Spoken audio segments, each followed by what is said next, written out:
सो सबसे फाइनल जो चीज़ होती है जब भी कोर्स कंप्लीट होता है हमारा, चाहे जावा करो, पाइथन करो या कोई सी भी टेक्नोलॉजी करो, ओके। तो जैसे हम यहाँ पे जावा सीखते हैं, गोलैंड सीखते हैं, या फिर हम पाइथन सीखते हैं, ओके, एक्सेट्रा, ओके। तो यहाँ पे वी आर लर्निंग, ओके। तो ये हम टेक्नोलॉजी सीखते हैं इसके लिए कि हमें सॉफ्टवेयर डेवलप करना है और उस सॉफ्टवेयर का यूज सोसाइटी के लिए करना है। तो हम ये टेक्नोलॉजी सारी पढ़ते हैं सॉफ्टवेयर डेवलप करने के लिए। लेकिन after completion of this technology और लर्निंग और completion of your course, final stage is what? These are the final stage. Final stage is what? To develop the software. Okay? To develop the software, and that is called as the projects. Okay, so we can consider logically software as a development of a software as a project. Okay? So these are the final step because you need to create the applications. Whatever you have to learn application. तो ये सबसे बड़ा challenge होता है हमारे लिए।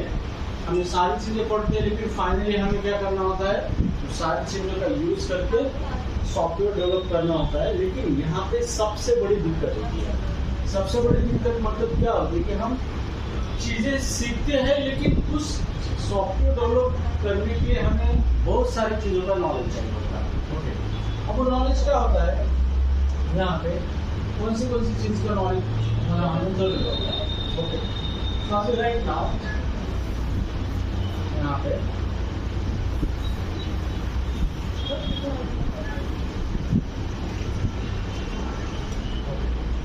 तो project develop करने के लिए हमें सबसे पहले ध्यान देना पड़ता है इंजीनियरिंग पे, okay. Because software is engineer not a manufacturer, okay. So software is an engineer, not a manufacturer.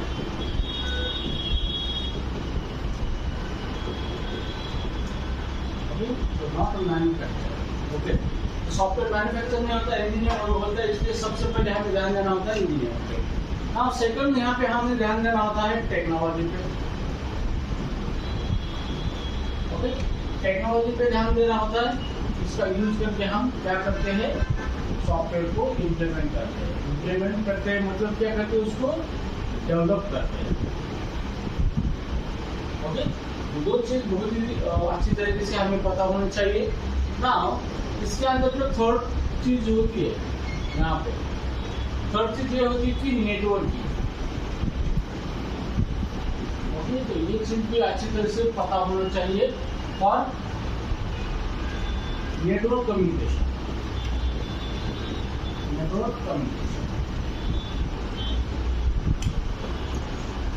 और नेटवर्क कम्युनिकेशन, ओके। तो यहाँ पे हमें इंजीनियरिंग पे ध्यान देना पड़ता है, टेक्नोलॉजी पे ध्यान देना पड़ता है, नेटवर्किंग पे ध्यान देना पड़ता है। 4 नंबर पे हमें ध्यान देना पड़ता है डेटा स्ट्रक्चर पे, data structure and algorithm. Data structure और एल्गोरिथम पे हमें क्या करना पड़ता है, ध्यान देना पड़ता है, ओके। उसके बाद हमें ध्यान देना पड़ता है यहाँ पे यूजर एक्सपीरियंस पे, यूजर एक्सपीरियंस ध्यान देना पड़ता है, यूजर एक्सपीरियंस पे। 6 नंबर की जो चीज है यहाँ पे फंक्शनल रिक्वायरमेंट,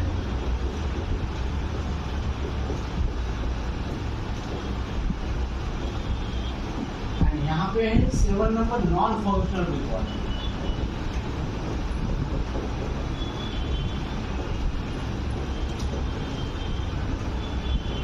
ठीक है। तो सॉफ्टवेयर डेवलप करने के लिए, सॉफ्टवेयर एप्लीकेशन बनाने के लिए, प्रोजेक्ट बनाने के लिए आपको ये सारी चीजों पे ध्यान देना पड़ता है। लेकिन हम गलती कहाँ पे करते हैं, हम सिर्फ इतना ही पढ़ते हैं टेक्नोलॉजी। हम जहाँ पर भी इंस्टीट्यूट में जाते हैं, कोर्स करते हैं, कोर्स जाके हम टेक्नोलॉजी पढ़ते हैं। तो टेक्नोलॉजी में हम क्या पढ़ते हैं, जैसे कि हम जावा पढ़ते हैं, जो कि प्रोग्रामिंग लैंग्वेज जैसे जिसका यूज करके हम सॉफ्टवेयर बनाते हैं। हम जावा पढ़ते हैं, गोलैंग पढ़ते हैं, HTML CSS व्हाटएवर जो टेक्नोलॉजी है वो पढ़ते हैं।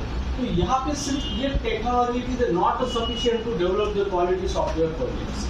अगर आप कंपनी में जाओगे या लाइव आपको प्रोजेक्ट डेवलप करनी है, so these are the only one thing can not sufficient to develop the software system. और यही बात भूल जाते हैं हर लोग, और उनको लगता है कि हम कोई सी भी लैंग्वेज पढ़ेंगे, लैंग्वेज के अंदर सीखेंगे, प्रोग्रामिंग करेंगे, तो it means what we are the capable of to develop the software project. But these are the myth and reality तो व्हाट, रियलिटी द डिफरेंट। वो मिथ होता है क्योंकि ये सारी चीज़ों को इम्पोर्टेंस नहीं देता है।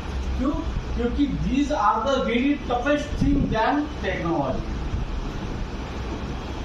टेक्नोलॉजी से भी टफेस्ट थिंग है इंजीनियरिंग। उसके बाद है नेटवर्किंग, तो आपको आनी चाहिए, उसको टफेस्ट नहीं कर सकते, लेकिन data structure is the toughest thing, user experience it is also toughest, and these are the functional and non-functional requirements. These are the actually the key functionality you need to understand to implement into your software projects.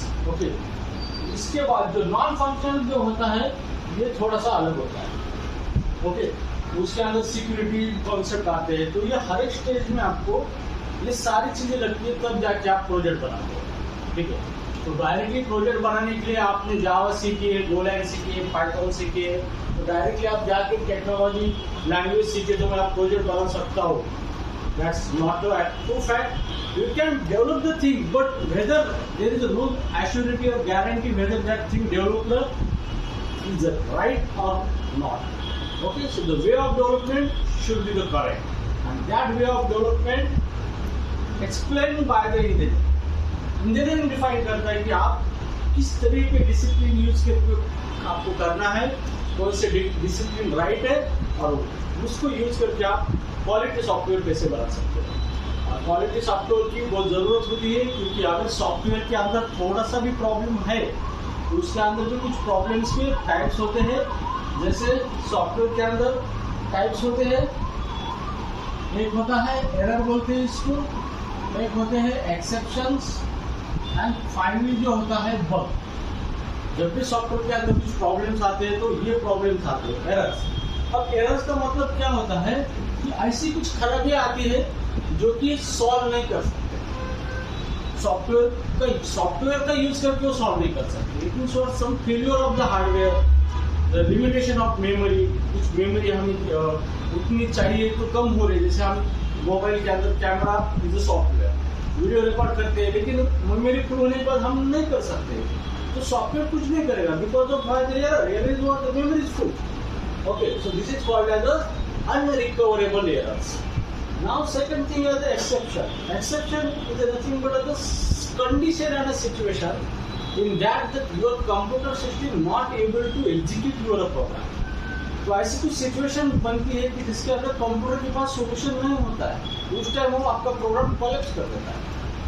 तो इसका real example ये होता है कि जैसे हम signal है, signal जैसे भी आता है तो हम क्या करते हैं, सिग्नल रेड होता है तो सब लोग गाड़ी को स्टॉप करते हैं, क्यों कि सब लोग एक प्रॉपर वे से चल रहे हैं। लेकिन उसके लिए एक्सेप्शन क्या है, ऐसी सिचुएशन है कि वो रुक नहीं सकती, जैसे ambulance is what the example of the exception. मतलब वो ऐसी सिचुएशन है कि जिसको कोई रूल हैंडल नहीं कर सकता। एम्बुलेंस कभी सिग्नल पे रुकी है, आज तक नहीं रुकी है। ओके, तो this kind of thing that is called exception. और सबसे बढ़िया और डेंजरस चीज है बग। एक ऐसी सॉफ्टवेयर के अंदर एक खराबी होती है, एक मिस फंक्शनलिटी होती है, एनीथिंग रॉन्ग थिंग, वो कभी डिटेक्ट होती नहीं है। मिस ऑकरेंस पता नहीं चलता, कभी 10 मिनट में दिखेगी या कभी 1 साल बाद दिखेगी। उसका कोई ये नहीं है कि आज मैं टेस्ट करके देखता हूँ कि मैसेज आपने बोला कि सिस्टम को मैंने मैसेज सेंड किया है, लेकिन उसने मैसेज दिया कि कैन नॉट सेंड। तो आपका बॉस आएगा, बोलेगा देखो कैसे भी होता है, मैं करके देखता हूँ, वो करेगा तो वो तो सेंड हो गया। लेकिन आप तो झूठ नहीं बोल रहे, वो मैसेज तो आया था, फिर बाद में नहीं आ रहा है। अब वो कब आएगा उसकी कोई गारंटी नहीं है, क्योंकि कुछ तो भी ऐसी अनएक्सपेक्टेड कंडीशन हो रही है जिसकी वजह से सिस्टम वो मैसेज दे रही है, लेकिन हर बार कोई उसको यूज कर रहा है तो वो मैसेज नहीं आ रहा है, मीन्स कुछ कंडीशन कुछ तो भी गड़बड़ हो गई है। इस टाइप की जो भी चीज़ होती है उससे बग बोलते हैं। और मैक्सिमम जो हादसे होते हैं बड़े बड़े, जैसे कल्पना चावला मर गई, उसका स्पेस क्राफ्ट खराब हुआ था, मतलब उसकी सॉफ्टवेयर में बग था, टेस्टिंग में पता नहीं चला, सब कुछ टेस्ट करते हो अच्छा चल रहा है, सब चल रहा है, लेकिन एट दैट सिचुएशन गड़बड़ था, वो आ गया। तो इस तरीके की जो चीज़ें होती है जो सॉफ्टवेयर के अंदर बहुत डेंजरस होती है, तो आपको ये सारी चीज़ें पता होना चाहिए कि ऐसी कंडीशन में, सिचुएशन में किस तरह से हमारा सॉफ्टवेयर क्या होना चाहिए, परफॉर्म करना चाहिए, बिहेव करना चाहिए, और that is called as a robust system. उसी को हम क्या बोलते हैं, रोबस्ट सिस्टम, रोबस्ट। ओके, तो आपको वो सारी चीज़ें भी कंसिडर करनी होती है। ऐसा नहीं कि सिर्फ टेक्नोलॉजी सीखने से ही हम इंजीनियर बनते हैं। आपको इंजीनियरिंग, ये तो सबसे टफेस्ट चैलेंज है engineering, because engineering is a very very not interesting. It is interesting for the theory purpose, but if you want to apply the engineering principle and techniques into your project, that will be the very difficult things, very mind pressing things. Okay, तो ये चीज architect level पे की जाती है, engineering level पे। तो आप डेवलपर बनते हैं तो आप सिर्फ यहाँ पे सीखते हो और इसी के दम पे आप उछलते हो, I am software engineer, I am software engineer. भाई आप सॉफ्टवेयर इंजीनियर नहीं हो, आप एक लेबर हो, लेबर आईटी में, जो इंजीनियर बोलेगा उसको काम करना है आपको। तो ध्यान में रखो, अगर आपको अच्छे प्रोडक्ट डेवलप करना है, खुद सॉफ्टवेयर डेवलप करना है, तो इसके लिए जो भी चीजें ये लगने वाली है, इस सारी चीजें में आपको मास्टरी लेना पड़ेगा। अगर आपको क्वालिटी सॉफ्टवेयर बनाना है, या फिर आप इंटरमीडिएट लेवल पे भी वो सारी चीजें कर सकते हैं, but you need to apply the lot of the practices. और कोई भी ऐसा कोर्स नहीं है जो आपको 100% परफेक्शन दे सके, वो तो आपको सिखाते हैं, लेकिन परफेक्शन तो आपको अप्लाई प्रैक्टिसेस के बाद ही आता है। तो आपको जो भी कुछ सिखाया जा रहा है उसको प्रैक्टिकली अप्लाई करो, उससे सीखो, एक्सपीरियंस गेन करो, and that's actual step toward the become the good software developer. तो इसलिए एक्सपीरियंस पर्सन की डिमांड होती है मैक्सिमम। ओके, तो इस तरीके की चीजें हमारा जो कोर्स है, ये हमारा जो कोर्स बोले लैंग्वेज, जावा या कौन सी भी टेक्नोलॉजी हम पढ़ाते हैं, तो हमारे कोर्स का ड्यूरेशन ज़्यादा क्यों होता है, क्योंकि हम ये सारी चीज़ें कंबाइन करके आपको सॉफ्टवेयर डेवलपमेंट करना सिखाते हैं। नॉर्मली लोग सिर्फ टेक्नोलॉजी पढ़ते हैं, लेकिन हम ऐसा नहीं, हम सारी चीज़ें आपको पढ़ाते हैं, लेकिन उसके लिए जो कोर्स है हमारा स्पेशल, उसी कोर्स के अंदर ये सारी चीज़ें आती है, और वही कोर्स हमारा 13 मंथ का डिप्लोमा कोर्स होता है। उसके अंदर हम आपको सारी चीज़ें मास्टर लेवल पे पढ़ाते हैं, इवन आपके सारे concept, technology related, networking, data structure, means you should have the ability to develop the software efficiently. Okay, इसके आगे भी कुछ बहुत सारी टेक्निक होती है। ओके, तो